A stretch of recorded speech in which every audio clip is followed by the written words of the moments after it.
Hello बच्चों, कैसे हो आप लोग। मेरा नाम है कमल सिंह वेद। आपका स्वागत है के आर ट्यूशन क्लासेस में। आज हम 8th क्लास की विज्ञान का फर्स्ट चैप्टर कर रहे हैं, फसल उत्पादन एवं प्रबंधन। तो इस चैप्टर में हम फसलों के बारे में जानेंगे कि फसल क्या होती है। मैं ये उम्मीद करता हूँ कि आपने फसल को तो ज़रूर देखा होगा। आप अपने गांव में या फिर आपने कब किसी वीडियो में फसल के बारे में ज़रूर देखा होगा, किसी फिल्म में ज़रूर देखा होगा। इनका उत्पादन कैसे किया जाता है और फिर फसल का प्रबंधन कैसे करते हैं, इस चैप्टर में हम जानेंगे। तो बने रहिए एंड तक। देखिए, सबसे पहले सजीवों को भोजन की ज़रूरत तो होती है और हमें पता है कि पौधे अपना खाना खुद बनाते हैं प्रकाश संश्लेषण के द्वारा। अब प्रकाश संश्लेषण के द्वारा पौधे अपना खाना तो बनाते हैं, तो हम इनका ही प्रयोग करके पौधों की ये विशेषता कि वो अपना खाना खुद बनाते हैं, इसी विशेषता का प्रयोग करके हम अपना खाना भी उनके ज़रिए प्राप्त करते हैं। अब हम प्राप्त कैसे करते हैं, तो ये देखिए, कृषि पद्धतियाँ। लगभग 10,000 साल पहले इंसान घुमंतू थे बेटा। घुमंतू मतलब कि घूमते रहते थे। लेकिन अब देखिए, हमें भोजन के लिए कहीं एक जगह से दूसरी जगह जाने की ज़रूरत नहीं पड़ती। हम देखिए एक ही जगह पर कई सालों तक रहते हैं। आप अपने घर पे भी कम से कम 12 से 11 साल के बीच में आप रह रहे होंगे ना। तो आप क्या खाने की तलाश में एक जगह से दूसरी जगह गए हो कि आपके यहाँ पे एक जगह खाना ख़त्म हो गया हो, आपने दूसरी जगह जाना पड़ा हो आपको? ऐसा तो नहीं हुआ होगा ना, क्योंकि अब जो है हम कृषि पद्धतियों पर आधारित हो गई हैं। तो अब हम खाने को ख़रीद सकते हैं और खा सकते हैं। तो ये सब कैसे संभव हुआ? ये सब संभव हुआ कृषि के कारण। तो हम जानते हैं कि फसल किसे कहते हैं। तो अगर आप यहाँ देखोगे, जब एक ही तरह के फसलों को, जब एक ही किस्म के फसलों को, एक ही किस्म के पौधों को किसी स्थान पर बड़े पैमाने पर उगाया जाता है तो इसे फसल कहते हैं। जब एक ही तरह के पौधे हो और बेटा बहुत बड़े पैमाने पर उगाया जाए, जैसे मान लीजिए आलू की फसल करनी है हमें और उसे बहुत बड़ी क्षेत्र में अगर हम उसे उगा दें, बहुत बड़ी जगह में, आप सोच भी नहीं सकते इतनी बड़ी जगह, मतलब कि आपके घर से भी बहुत बड़ा, आपके जैसे 20-25 घर हो, इतनी बड़ी अगर जगह पर अगर हम आलू की खेती कर दें तो उसको क्या कहेंगे? हम फसल कहेंगे। ठीक है बच्चों। जैसे गेहूं की फसल की जाती है, आपने देखा होगा गेहूं की फसल होती है, टमाटर के पौधे होते हैं ना, तो इन सबको क्या कहते हैं बेटा? फसल कहते हैं, जो एक ही किस्म के पौधे बड़े स्थान पर उगाए जाते हैं। अब हम बात करते हैं खरीफ फसल की और रबी फसल की। तो खरीफ फसल क्या होती है बेटा? वह फसल जिन्हें वर्षा ऋतु में बोया जाता है। बरसात के दिनों में अगर किसी बीज को हम बोते हैं, किसी फसल को हम बोते हैं, तो उसे खरीफ फसल कहते हैं। जैसे कि भारत में वर्षा ऋतु आपको पता ही है, जून से सितंबर तक। अभी जो महीना चल रहा था इसमें क्या था बेटा? बारिश हो रही थी ना, तो इस वक्त धान, मक्का, सोयाबीन, मूंगफली, कपास, इन सबको मतलब उगाया जाता है। ये सारे जितने भी अभी मैंने नाम बताया आपको, इनको खरीफ फसल में उगाया जाता है, बोया जाता है। और रबी की फसल क्या होती है? शीत ऋतु में जब ठंड का मौसम आता है बेटा, उनमें उगाई जाने वाली जितनी भी फसलें होती है ना, उनको रबी फसल कहते हैं। ठंडी ठंडी शीत ऋतु में इनको बोया जाता है। जैसे कि गेहूँ हो गया, गेहूँ की आप रोटियां खाते हो ना, चना हो गया, मटर हो गई, मटर पनीर तो बहुत पसंद होगा तुम्हें, है ना, उसमें जो डलती है मटर, सरसों हो गया, अलसी, रबी, ये सभी रबी फसल के उदाहरण है बेटा। ये सभी ठंड में इनको बोया जाता है।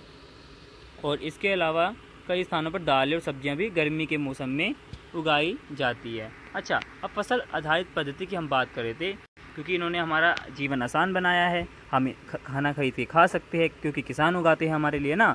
तो इसके लिए हमें, अगर आप देखोगे, जो फसलों को उगाना है और फसलों का रखरखाव करना है, इसी चीज़ों को हम कृषि पद्धतियाँ कहते हैं। क्या कहते हैं बेटा? कृषि पद्धति कहते हैं। जब एक ही व्यक्ति बहुत ही तरह तरह की फसलों को उगाता है, उनका रखरखाव करता है, तरह तरह की पद्धतियों का, तरह तरह की चीज़ों का वो उपयोग करता है फसल को उगाने में, तो उसी को कहते हैं हम कृषि पद्धति। अब ये कृषि पद्धतियाँ क्या है, आइए जानते हैं इसके बारे में ना। देखती है कि किसान अपना काम कैसे करता है। सबसे पहले तो वो मिट्टी तैयार करता है बच्चों। सबसे पहले वो क्या करते हैं? मिट्टी तैयार करते हैं। अगर मैं आपको दिखाऊं यहाँ पे, सबसे पहले वो मिट्टी तैयार करते हैं, मिट्टी को मुलायम बनाते हैं, उसके बाद फिर बुआई करते हैं। बच्चों, बुआई का मतलब होता है जब मिट्टी को मुलायम बनाते हैं तो उसके अंदर बीज डालते हैं, तो उसे बुआई कहती है। इसके बाद खाद एवं उर्वरक देना। खाद बेसिकली जैसे आप खाना खाते हो, आपको डेली नीड होती है ना भोजन की, आप खाना खाते हो तभी आप के अंदर एनर्जी होती है, खेल पाते हो, कूद पाते हो, पढ़ पाते हो, वीडियोस देख पाते हो, गेम खेल पाते हो। इसी तरह से जो पौधे होते हैं उनको खाद की और उर्वरक की ज़रूरत पड़ती है, ये उनका खाना है बेटा। ठीक है, तो ये डालना तीसरे नंबर पे। उसके बाद है सिंचाई। आप पानी पीते हो, जब आपको प्यास लगती है तो पौधों को भी पानी की ज़रूरत तो होती होगी ना, तो पौधों को पानी देना ही सिंचाई कहलाता है बच्चों। पाँचवा पॉइंट है खरपतवार से सुरक्षा। कभी कभी ऐसा होता है, देखो आपके बाल बड़े होते हैं, आपके नाखून बड़े होते हैं, लेकिन क्या इनका बड़ा होना हमारे लिए ठीक है? देखो मैल जम जाता है नाखूनों के अंदर, बालों के अंदर मिट्टी फंस जाती है, तो हम समय समय पे इनको साफ़ करते रहते हैं। कुछ इसी तरह से जो पौधे होते हैं, इनके साथ ही कुछ अवांछित पौधे जिन्हें खरपतवार कहते हैं बेटा। खरपतवार होते हैं ऐसे पौधे जो अपने आप ही उग जाते हैं। आपने देखा होगा आसपास कहीं आपके अपने स्कूल के पीछे किसी दीवार के पास कोई भी पौधा अपने आप उग जाता है। और कुछ तो मतलब आपने देखा होगा प्लांट्स होते हैं, रोज़ का प्लांट हो गया, लिली का प्लांट हो गया, उसके पास भी अपने आप ही घास सी उग जाती है, तो उसी को खरपतवार कहते हैं, जो अपने आप ही आ जाते हैं।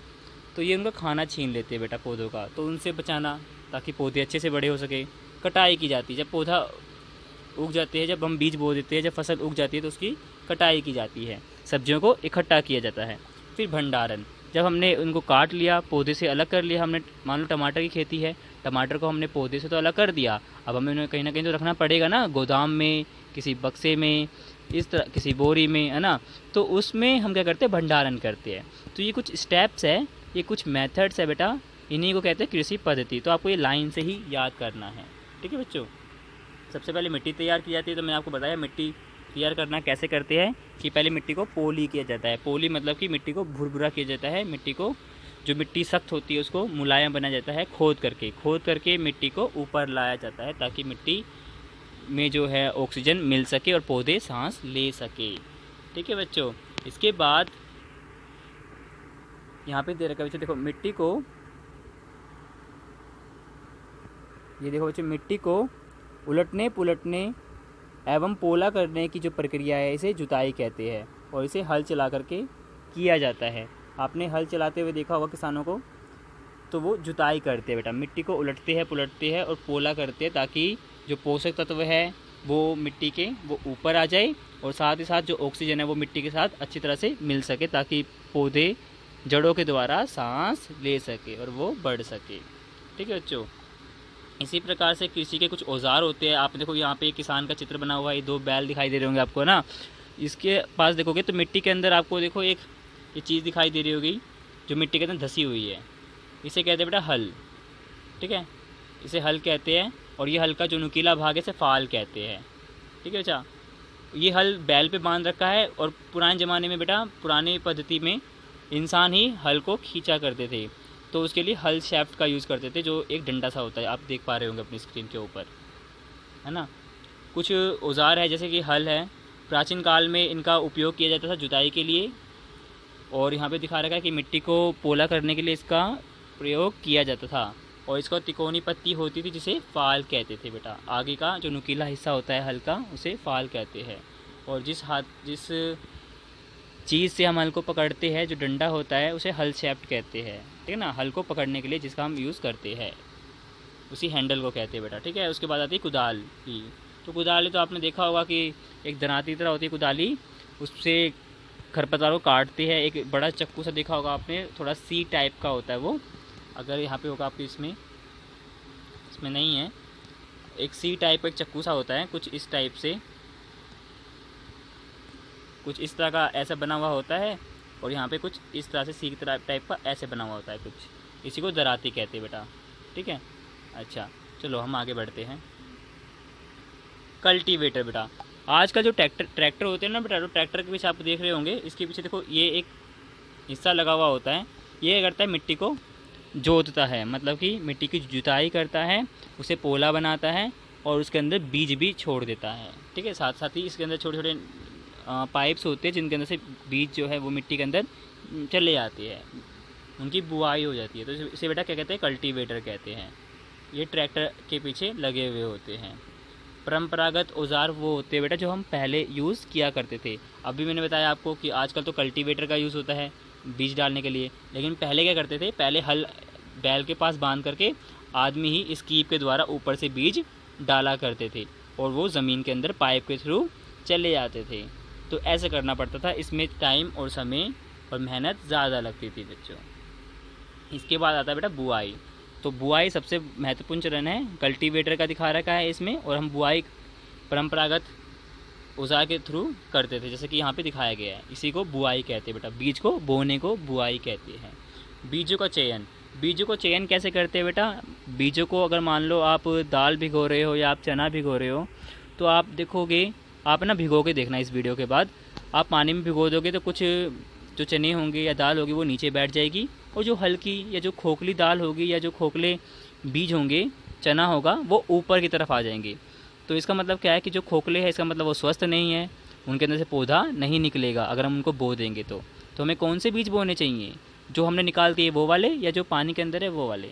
कमेंट सेक्शन में बेटा इसका आंसर देना, ठीक है? फिर हम बताएंगे इसको। आप देखोगे कि जो पौधे स्वस्थ उगेंगे उन बीजों से, जो बीज हमारे पानी के अंदर चले जाएंगे, डूब जाएंगे। सीड ड्रिल, सीड ड्रिल जैसे मैंने बताया था, कल्टीवेटर के बेटा पीछे लगा हुआ होता है, इसके अंदर से बीज चले जाते हैं, ये बुआई में काम आता है। इसके बाद आता है खाद एवं उर्वरक मिलाना। तो वे पदार्थ बच्चों जिन्हें मिट्टी में पोषक स्तर बनाए रखने के लिए हमें मिलाते हैं, उन्हें खाद एवं उर्वरक कहते हैं। जैसे आप दूध पीते हो ना अपनी शक्ति के लिए, ऐसे ही उर्वरक और खाद से पौधों को शक्ति मिलती है, इनको ऊर्जा मिलती है, इनको ताकत मिलती है, तो ये जल्दी जल्दी बड़े हो जाते हैं, है ना। तो कुछ इस तरह के खाद होती है और कुछ उर्वरक होते हैं बेटा। तो उर्वरक ये आप नोट कर सकते हो, आपके एग्जाम पॉइंट ऑफ व्यू से इंपॉर्टेंट है, जिसको मैं अंडरलाइन कर रहा हूँ। उर्वरक वे रासायनिक पदार्थ होते हैं, इनको फैक्ट्रीज में बनाया जाता है बेटा।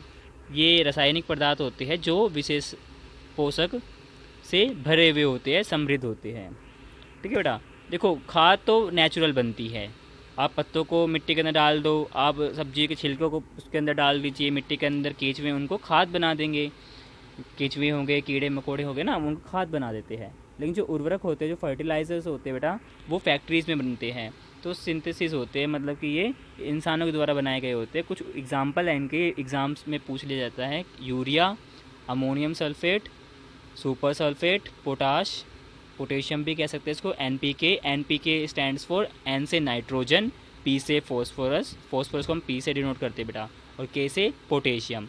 तो एनपीके की फुल फॉर्म भी पूछ लेते हैं, नाइट्रोजन, फॉस्फोरस और पोटेशियम। तो ये कुछ एग्जाम्पल्स है उर्वरक के, जिनको फैक्ट्री में बनाया जाता है और ये पौधों के लिए ज़रूरी होते हैं। तो बेटा ये बहुत ही मोस्ट इम्पोर्टेंट क्वेश्चन आपके लिए पेपर में आता है कि उर्वरक और खाद में क्या अंतर है। तो उर्वरक जो है ये अकार्बनिक लवण है बेटा। अकार्बनिक मतलब इनको पौधों से प्राप्त नहीं किया जाता, ये पौधों से नहीं मिलके बने हुए होते, है ना। लेकिन जो खाद होती है ये एक प्राकृतिक पदार्थ है, प्रकृति से मिलता है, हमें पत्ते प्रकृति से मिलते हैं, हमें सब्जियों के छिलके, फलों के छिलके प्रकृति से मिलते हैं। जो गोबर हो गया, मानव अपशिष्ट हो गया, पौधों के अवशेष जैसा कि मैंने बताया, पत्तियाँ, उनके छिलके, इनके विघटन से प्राप्त होती है हमें खाद। मतलब इनको जब मिट्टी में मिला देते हैं, जब ये ऐसा कह सकते हो आप कि ये बिल्कुल ही मिट्टी में मिक्स हो जाती है, ठीक है ना, और ये मिट्टी के अंदर मिलकर के खाद बना देती है, जो कि पौधों के लिए बहुत ही ज़रूरी होती है। दूसरा पॉइंट है बच्चों, उर्वरकों का उत्पादन फैक्ट्रियों में होता है। तो फैक्ट्रीज़ में होता है, मैंने अभी आपको बताया है ना, केमिकल से बनाते हैं, ये रासायनिक पदार्थ होते हैं। खाद जो है ये खेतों में बनाई जा सकती है, मिट्टी के अंदर पत्तों को, फलों के छिलकों को, सब्जियों को, इनको दबा करके खाद बनाई जा सकती है। तीसरा पॉइंट है बच्चों, उर्वरक से मिट्टी को ह्यूमस नहीं मिलता। मतलब बेटा ह्यूमस होता है जो मिट्टी को उपजाऊ बनाए रखता है, मिट्टी को मतलब स्ट्रॉन्ग बना के रखता है, ताकि ना उसके अंदर हम कितनी बार भी हम फसल करना चाहें तो हम फसल कर सकते हैं, उससे पौधे बहुत जल्दी बड़े होते हैं। लेकिन उर्वरक से हमें ये प्राप्त नहीं होता, क्योंकि उर्वरक जो है फैक्ट्रीज़ में बनते बेटा, है ना, फर्टिलाइजर्स फैक्ट्रीज में बनते हैं। जो मैन्योर होती है, जो खाद होती है, ये मिट्टी को ह्यूमस प्रदान करती है और ह्यूमस की मात्रा को बढ़ा देती है। चौथा पॉइंट है बेटा, उर्वरक में पादप पोषक जैसे कि नाइट्रोजन, फॉस्फोरस, पोटाशियम प्रचुरता में होते हैं। क्योंकि देखो इनको हम रासायनिक क्रियाओं के द्वारा बनाते हैं, इंसानों ने स्टडी करके ही तो बनाया होगा ना कि पौधों को क्या क्या चाहिए होता है। तो पौधों को चाहिए होता है नाइट्रोजन, फॉस्फोरस और पोटेशियम ज़्यादा मात्रा में। तो उर्वरक के अंदर ये सब मिलता है अधिक मात्रा में। प्रचुरता का मतलब होता है अधिक मात्रा में। लेकिन जो खाद है ये पादप पोषक के तुलना में बहुत ही कम रूप में होती है। क्योंकि देखो बेटा, पहले ही अगर कोई पत्ता गिरा हुआ है तो उसके अंदर पहले ही पोषक तत्व कम होंगे, तभी तो वो गिर गया ना। या अगर आप फ्रूट खाते हो, सब्जियां खाते हो, तो सारा आप जो भी प्रोटीन या जो भी उसका न्यूट्रिशंस होते हैं, पोषक होते हैं, वो तो सब्जी में होती है। छिलके में थोड़े ही पोषक तत्व बचते हैं, तो वो पोषक तत्व फिर मिट्टी के मिलने के बाद और भी कम हो जाते हैं, तो उनको कम ही पोषक तत्व मिल पाते हैं। तो बेटा यही इसके अंतर है, ये इम्पोर्टेंट है, मोस्ट इम्पोर्टेंट है बेटा, ये आता है पेपर में, तो इसको ज़रूर नोट कर लेना। आप स्क्रीनशॉट भी ले सकते हो या वीडियो को पॉज करके इनको कॉपी में लिख सकते हो। इसके बाद आता है अच्छी खाद से लाभ। देखो खाद डालने के लाभ क्या है, तो इसमें पहला पॉइंट है बेटा, इससे मिट्टी की जल धारण क्षमता में वृद्धि होती है। मिट्टी जो है पानी को अच्छे से पकड़े रखती है। मिट्टी अगर पानी को अच्छे से पकड़े रखेगी तो पानी पौधों को अच्छे से प्राप्त होगा, है ना, सूखेगा नहीं पानी जल्दी से। इससे मिट्टी भुरभुरी हो जाती है और संघनन हो जाती है। भुरभुरी मतलब कि मुलायम हो जाती है बच्चों, जिसके कारण ऑक्सीजन मिट्टी में घुल पाती है ना बेटा, और जो कार्बन डाइऑक्साइड है वो भी घुल पाती है ना, और ऑक्सीजन निकल भी पाती है। इससे मित्र जीवाणुओं की संख्या में वृद्धि हो जाती है बेटा। कुछ जीवाणु होते हैं जो पौधों के लिए बहुत ज़रूरी होते हैं, तो अगर हम मिट्टी को भुरभुरा कर देते हैं तो इससे जो फ्रेंड है पौधों के, ऐसे जीवाणुओं की संख्या बढ़ जाती है जो उनकी हेल्प करती है, ठीक है। और इस जैविक खाद से मिट्टी की जो बेटा सुरक्षा होती है और जो मिट्टी है उसकी क्षमता बढ़ जाती है। तो ये खाद के कुछ एग्जाम्पल्स थे और इसके बेनिफिट्स से, ठीक है बेटा, कि किस जो हम इस सिंचाई कर जो हमारी ये खाद है इसका क्या बेनिफिट है, ठीक है। अच्छा, अब हम आते हैं सिंचाई के ऊपर। तो सिंचाई होता है बेटा पानी देना पौधों को। तो यहाँ पे भी दे रखा है, देखो बेटा, पौधों में लगभग 90% जल होता है। तो जल होता है तो इसका मतलब जल तो उनके लिए बहुत ज़रूरी है, हमारे लिए भी ज़रूरी है ना। तो पौधों में यहाँ पे दे रखा है, देखो बेटा, आप इसे नोट कर सकते हो कॉपी के अंदर, कि विभिन्न अंतराल पर समय समय पर खेत में जल देना ही सिंचाई कहलाता है। आप भी तो सुबह से लेकर शाम तक पानी पीते हो, इसी तरह से पौधों को भी पानी की ज़रूरत पड़ती है बेटा। तो पौधों को पानी देना ही सिंचाई कहलाता है। अब सिंचाई के स्रोत क्या है बेटा, मतलब सोर्सेज क्या है। आप खाना कहाँ से खाते हो, देखो घर से खाना खाते हो, आप मम्मी बनाती है ना। आप बाहर से खाना खा लेते हो, फास्ट फूड, चाउमीन, बर्गर। तो ये क्या है, सोर्सेज आपके फूड के, कि आप मतलब घर से भी खा सकते हो, बाहर से भी खाना खा लेते हो ना। और अगर आप 8th क्लास में अगर प्राइमरी स्कूल में पढ़ते हो, आप गवर्नमेंट स्कूल में पढ़ते हो, गवर्नमेंट स्कूल में पढ़ते हो, DOE के स्कूल में पढ़ते हो, तो आपको वहाँ पे मिड डे मील भी मिलता होगा। तो ये आपके सोर्सेज है फूड के। लेकिन बेटा अगर आप सिंचाई के स्रोत की बात करें तो पौधों को पानी कहाँ से मिल सकता है। तो पौधों को पानी मिलता है कुएँ से, जलकूप से। जलकूप होता है बेटा हैंडपम्प से भी गाँव में आपने देखा होगा पानी हम घर में लेकर आते हैं और पौधों में भी डाल सकते हैं। तालाब से, झील से, तालाब से भी पानी हम दे सकते हैं पौधों में। नदियों द्वारा, बांध बना के, नहर द्वारा, इनसे हम पौधों को पानी दे सकते हैं। जैसे देखो बेटा, मोंट का एग्जांपल दे रखा है। मोंट क्या है, एक कुआं यहाँ पे दिख रहा होगा आपको। कुएं के अंदर से एक छोटी सी नाली बना रखी है बेटा, नाली बना रखी जो यहाँ से जो है पानी खेतों के अंदर पहुँचाया जाता है। कुएं को थोड़ा सा ऐसे नीचे से थोड़ा काट करके ऐसे करके इसमें से पानी निकाल लिया जाता है और ऊपर से भी पानी पौधों में डाल दिया जाता है, जिसे मोट कहते हैं। गाँव वगैरह के इलाके में इसका प्रयोग किया जाता है बेटा, मोट, ठीक है। दूसरा है बेटा चैन पंप। आप देख रहे होंगे चैन पंप को। तो चैन पंप क्या होता है, इसमें पानी जो है कुएं से खींचा जाता है और कुएं के पास ऐसे लंबी सी एक नाली बना दी जाती है, रस्सी को खींचा जाता है और ये चक्का घूमता है और बाल्टी जो है कुएं से पानी निकाल लेती है और कुएं से पानी घूमता हुआ यहाँ पे इस नाली में आ जाता है और नाली के थ्रू बेटा यहाँ पे जो खेत है आपका, इसमें पानी चला जाता है। इसे चेन पंप कहते हैं। तीसरा है वैसे ढेकली। ढेकली का क्या है बेटा, देखो अगर कहीं कहीं पे वो रस्सी खींचने वाली घिरनी जो होती है ऊपर, अगर वो नहीं लगी हो तो पानी कैसे निकालेंगे। तो कुछ लोग जुगाड़ कर लेते हैं कि किसी लकड़ी के लट्ठे के ऊपर ऐसे बड़ा सा डंडा बांध देते हैं और बाल्टी एक सिरे पर और यहाँ पे पत्थर रख देते हैं। जैसे आपने सीसो देखा होगा, ऊपर नीचे जो झूला जाता है ना, आपका फ्रेंड आपके सामने बैठता है, कुछ इसी तरह का है ये। जब हम पत्थर से इसको बांध देते हैं तो ये बाल्टी पानी को लेके ऊपर आ जाती है। जब पानी हम निकाल लेते हैं तब हम पत्थर को हटा देते हैं, बाल्टी नीचे चली जाती है, और फिर अगर बाल्टी में पानी भर जाता है तो हम पत्थर को फिर से बांध देते हैं ताकि बाल्टी ऊपर आ जाए। तो ढेकली कहते हैं बेटा इसको। तीसरा आता है बेटा ये रहट। ये इम्पोर्टेंट बच्चों, देखो ये एक बैल है, और बैल का ये सिस्टम ऐसा होता है बेटा कि ना यहाँ से ये बैल जो है इसको गोल गोल गोल गोल घुमाती रहती है, और यहाँ से चक्का जो है गोल गोल गोल गोल ऐसे ऐसे गोल के घूमता रहता है। जब ये गाय गोल गोल गोल गोल ऐसे करके घूमती है बच्चों, तो वहाँ का चक्का घूमता है, और वो कुएं में से जो आप बाल्टी देख पा रहे होंगे छोटी छोटी ये बाल्टियाँ लगी हुई है, ये पानी को निकाल लेती है।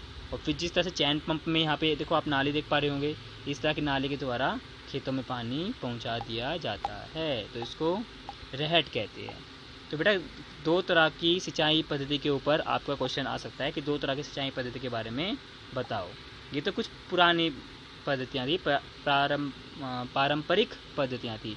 अब हम आधुनिक विधियों को देखते हैं बेटा, जो अब हम यूज़ करते हैं ना मॉडर्न टाइम में। तो हम यूज़ करते हैं छिड़काव तंत्र, जो स्प्रिंकल सिस्टम है। इसमें क्या करते हैं, कुएं के अंदर हम मोटर लगा देते हैं और मोटर से पानी ऊपर आता है। अब देखोगे आप यहाँ पे कि एक पाइप जुड़ा हुआ है, और ये पाइप फिर आगे जाके फर्दर छोटी छोटी पाइप्स में बट जा रहा है ना, और वहाँ पे फुहारे की तरह बीच बीच में और भी पाइप डिवाइड हो रहे हैं, और यहाँ से पाइप बूंद बूंद करके चारों तरफ गिरता रहता है। तो इनको पौधों को पानी मिलता रहता है टाइम टाइम पर, कम कम पानी है ना, ज़्यादा भी पानी नहीं मिलता है उनको।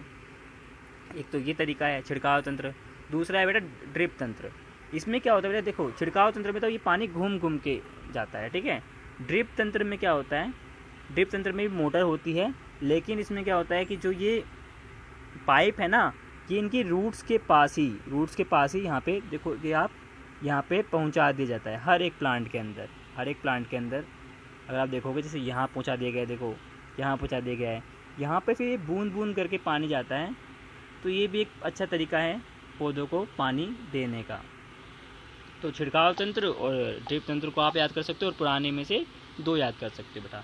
खरपतवार से सुरक्षा क्या करते हैं, कैसे कर सकते हैं हम, और क्यों ज़रूरी है ये भी जानेंगे हम। तो बेटा देखो यहाँ पे खेत में आप इनको नोट कर सकते हो।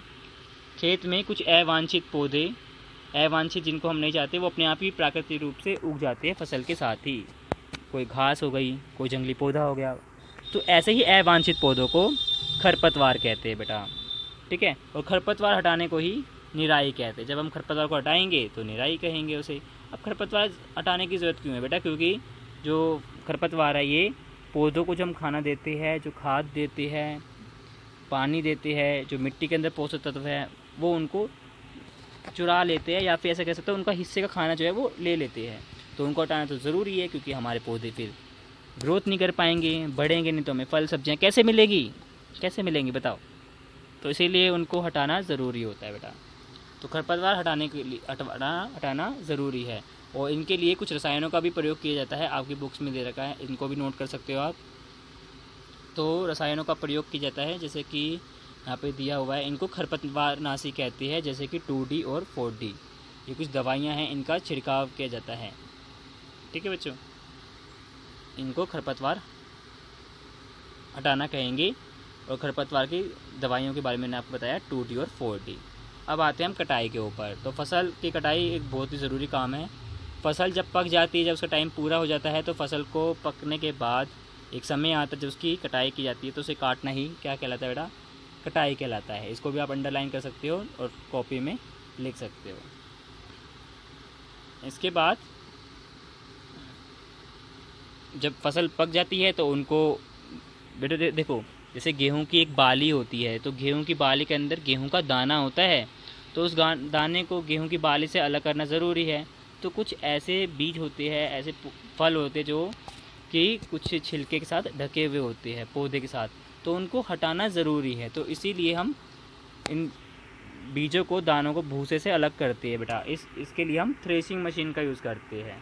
तो थ्रेसिंग मशीन आप देख पा रहे होंगे, कंबाइनर जो लिखा हुआ है यहाँ पे, ये बड़े जो किसान होते हैं उनके पास मिलता है बेटा। तो इससे क्या होता है, वो जो छिलके या जो भूसा होता है वो भी अलग हो जाता है बीजों के साथ से। अच्छा, इसके बाद आप यहाँ देखोगे कि कटाई के ऊपर कई सारे पर्व भी बनते हैं बेटा। कि देखो किसान देखो कितनी मेहनत करते हैं, 4-5 महीने 6 महीने कम से कम वो फसल को बोते हैं, उगाते हैं, पानी देते हैं, उनका ख्याल रखते हैं। उसके बाद फिर जब उनकी फसल पकती है तो उनको खुशी भी होती है कि हमारी जो मेहनत है वो रंग लाई है। तो इसीलिए बेटा वो ना इन्जॉय करते हैं। जैसे कि आप भी देखो, आपके एग्ज़ाम्स ख़त्म होते हैं या आप मान लो क्लास में अच्छे नंबर लेके आते हो तो आप भी तो पार्टी करते हो ना, फर्स्ट आते हो, सेकंड आते हो, या वैसे भी अपने बर्थडे पे भी करते हो। आप 1 साल का वेट करते हो पूरा। तो इसी तरह से जो किसान होते हैं ये भी अपनी फसल का वेट करते हैं। तो इनके मन में खुशी होती है, उल्लास होता है। तो कुछ खेती से जुड़े हुए बेटा त्यौहार है जिनके बारे में हम जानेंगे। जैसे कि बैसाखी है, बैसाखी आती है अप्रैल में। पोंगल ये केरल में मनाते हैं, दक्षिण भारत के अंदर। होली है, होली भी हम मनाते हैं क्योंकि वसंत ऋतु का महीना होता है, वसंत में भी कई सारी फसलें कटती है बेटा। और दिवाली में भी, क्योंकि दिवाली में जो रबी की फसल होती है वो कट जाती है। नबान्या और बिहू जो है असम में मनाया जाता है। तो कुछ इस तरह के त्यौहार है, इनमें से पूछ लिया जाता है कि फसलों से जुड़े हुए त्यौहार कौन से हैं। तो बेटा इम्पोर्टेंट है, इनको आप याद कर सकते हो। पोंगल, बैसाखी, होली, दिवाली, नबान्या, बिहू। ठीक है। अब भंडारण के बारे में जानते हैं कि तो भंडारण जो है, हमने फसल तो उगा ली, पौधे तो उगा लिए, लेकिन अब इनको हमें कीड़ों से, चूहों से, सूक्ष्म जीवों से बचाना ज़रूरी है ना, ताकि ये ख़राब ना हो जाए, है ना। और इनको नमी से बचाना भी ज़रूरी है बेटा, ताकि अगर खाना अगर गीला हो गया, मान लो टमाटर आपके घर में अगर आपने उनको पानी में छोड़ दिया है, या उनको पानी कहीं से लग रहा है, कहीं चूहे हैं, कहीं कीड़े हैं, तो उनको खा जाएंगे, ख़राब कर देंगे ना, तो उनको बचाना भी ज़रूरी है। तो इनके लिए हम बड़े बड़े भंडारण साइलों का या फिर भंडारण गृहों का प्रयोग करते हैं। जैसे कि यहाँ पे आपको दिख रहा होगा, बहुत बड़े बड़े साइलोज बनाते हैं। इनके अंदर हम फसलों को, जो हमारी फसलें होती हैं, उनको बोरी के अंदर भर के ऐसे गोदाम में रख देते हैं। तो बेटा यही था आपका चैप्टर। मैं उम्मीद करता हूँ आपको पसंद आया होगा। अगर आपको कुछ चीज़ें समझ में नहीं आई होगी तो बेटा आप इसको वीडियो को रिवाइंड करके दोबारा देख सकते हो। ठीक है। तो अब कैसी लगे आपको वीडियो मुझे ज़रूर बताना, थम्स अप ज़रूर देना, क्योंकि बहुत मेहनत लगती है बच्चों, टाइम लगा के वीडियो बना रहा हूँ आपके लिए। और आप अपने दोस्तों के साथ शेयर कर सकते हो, और आप कमेंट करके बता सकते हो कि आपको किन किन सब्जेक्ट्स की वीडियो चाहिए।